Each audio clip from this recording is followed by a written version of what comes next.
With a major update on the AEW investigation into the All Out brawl and more, this is Wrestling Hub. My name is John and you're watching the Wrestling Report for October 27th. Before we get into the rest of the video, make sure you subscribe to Wrestling Hub and turn on all notifications to stay up to date with everything in the world of pro wrestling. Also, don't forget to follow us on Instagram at Wrestling Hub Official and follow us on Twitter at Wrestling_Hub.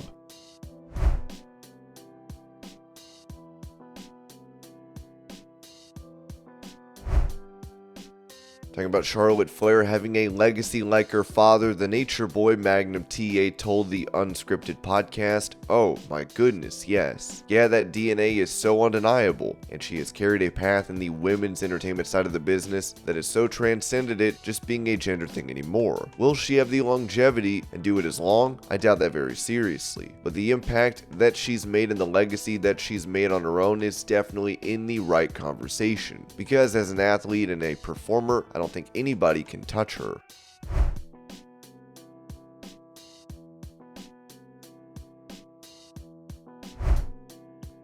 With him being released from his role as a producer for WWE due to him allegedly letting an inebriated Alicia Fox wrestle at a live event, Arn Anderson revealed more details regarding his departure from the company, saying on his podcast, "If you want the truth, I hated that job. I hated being in charge of matches that I had no power or authority. I was responsible for the end result. If the story that was told or the physicality was not good, the finish wasn't good, whatever, Vince chewed me out. The problem with that was if you're going to give me full reign and let me do what I want to, not what's written, and try to take the creative and put it into match terms and make it make sense. It's not fair to have all the responsibility for a segment and no authority to do what you know is right, to having to do what they want you to do. I did not enjoy that job. I really didn't enjoy it that much in WCW because, I mean, you get to the arena and you have two guys that really don't want to put each other over. I'm on the road just lining the show up. That's supposed to be all I'm doing, carrying the word, hey, they would like so and so to go over. When you don't have the authority, when they go, I'm not feeling that, now you have to go, well, what do you think? Versus, no, I think I'm feeling it, and this is what we need to do." It's a straw boss position. You're a scapegoat for something they don't like. It's automatically your fault.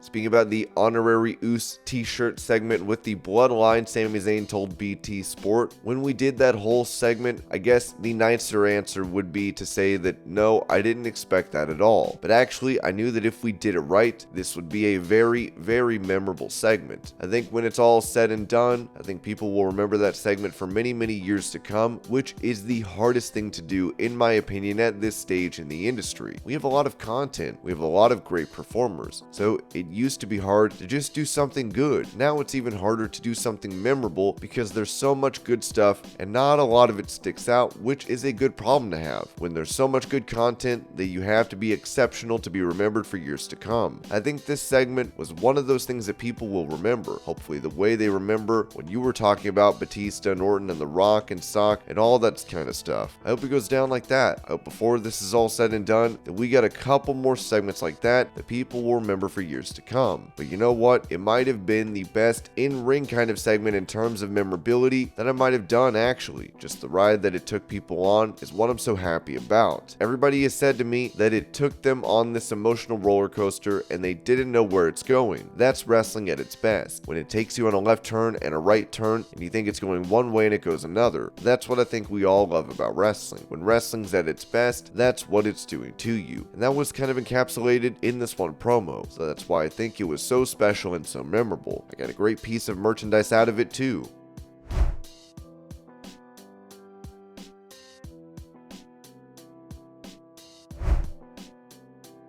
When it comes to possibly facing Roman Reigns down the line for the world title, Sami Zayn said in an interview with Mirror Sport, "I see all the fans trying to predict it and they don't know, and in a way, I don't know because the reactions start taking it in different directions. For example, the dynamic between Jay and myself, I don't know that it was ever meant to be like this, but now you're starting to get people guessing what's Jay going to do and where it is going for him."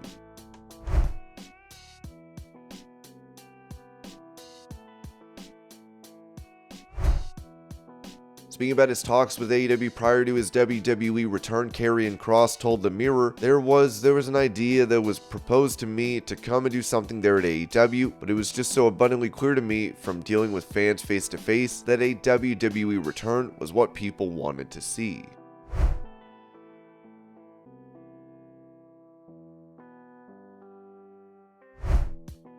Talking about the potential for WWE under Triple H to work with the NWA, owner of the latter promotion, Billy Corgan, told Metro UK, you might see a different flexibility with WWE as far as other companies go moving into the future. Certainly my conversations in the past with Triple H would indicate there's a different degree of openness than maybe there would have been in the regime that was running things before. There might be economic models where they say take these 10 talent, let us have an oversight position, you help develop these talents. It'd be good for the NWA, it'd be good for WWE. There are a lot of opportunities there. I would say the same thing even as it pertains to AEW. AEW has a tremendous amount of talent under contract. Not everybody is able to be on their main shows. There might be opportunities where they want to send those people on a developmental level. I don't need somebody's wrestling vision to align with mine if we can do good business together, and at the same time, I don't need them to agree with everything I'm doing. Recalling past conversations with Triple H over putting NWA content on the WWE Network, Corgan said, it didn't go anywhere and that was fine. Very, very good discussion, very open and cool. They certainly liked what I was trying to do, and they've always been cool about what I was doing in the NWA, so I remain optimistic going into the future. There might be some business there to do.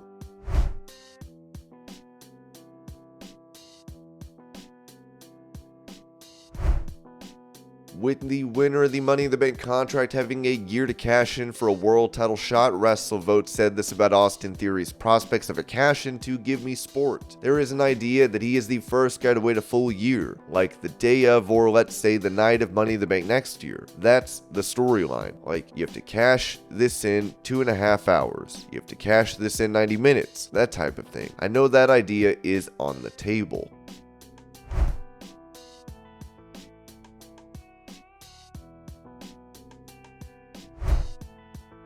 When it comes to the brawl between CM Punk and the AEW EVPs after All Out, it was said that Punk's dog Larry may have been hurt during the encounter, according to Wrestling Inc. From the perspective of Punk's camp, the scrum itself, which became the talk of the wrestling world due to Punk's comments on Colt Cabana, Hangman Page, and the Elite, didn't seem like a big deal, and only escalated once Punk's locker room door was kicked in and accidentally hit Punk's dog Larry in the face. At a pre-scheduled veterinarian appointment a few days later, Punk was informed that 2 of Larry's teeth had been knocked loose and had to be removed. Now it's been said that this rumor is not true. As Dave Meltzer noted on Wrestling Observer Radio, what was said is basically it's an outright lie. I did have that told to me. I had heard from CM Punk's side on and off since a couple of days right after it happened. Never in 7 weeks have I heard anyone mention anything about the door opening and hitting the dog being hurt, or anything like that. I just find that so weird. The side that was trying to defend him all along never brought that up once, and now all of a sudden that's the story. And like I said, the other side just called it a lie.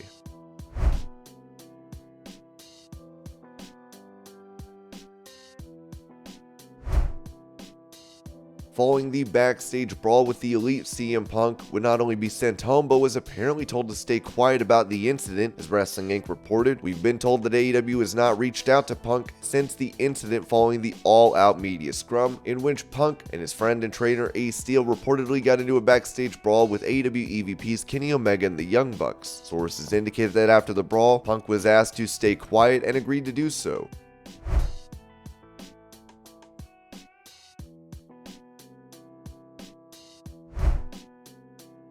With reports of CM Punk having his contract bought up by AEW, Booker T touched on Punk returning to WWE, saying on his Hall of Fame podcast, "There's always a chance, but I don't think it's a big chance or anything like that. We see CM Punk back in WWE. I don't think CM Punk wants to go back to WWE. Punk has made it perfectly clear ever since he's shown up in AEW what he feels and what he thinks about WWE and everything in it. I don't think that feeling is going to change or anything like that. From a business standpoint, no, I don't see CM Punk back in WWE."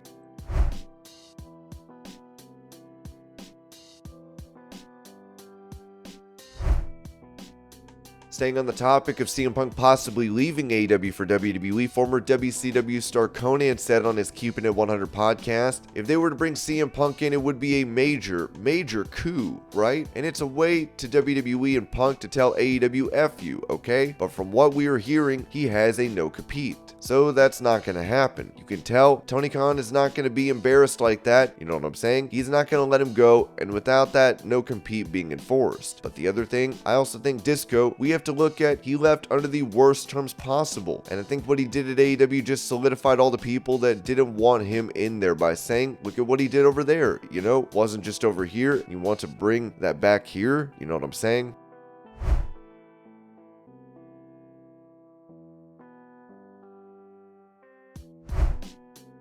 And finally, when it comes to the investigation into the brawl after All Out, it is apparently done according to Meltzer, who said the investigation is over, and you can tell by who's back and who's not back who will be punished. It would be added that in regards to AEW talent mentioning the incident, that everyone is still banned from talking publicly about what happened and the situation.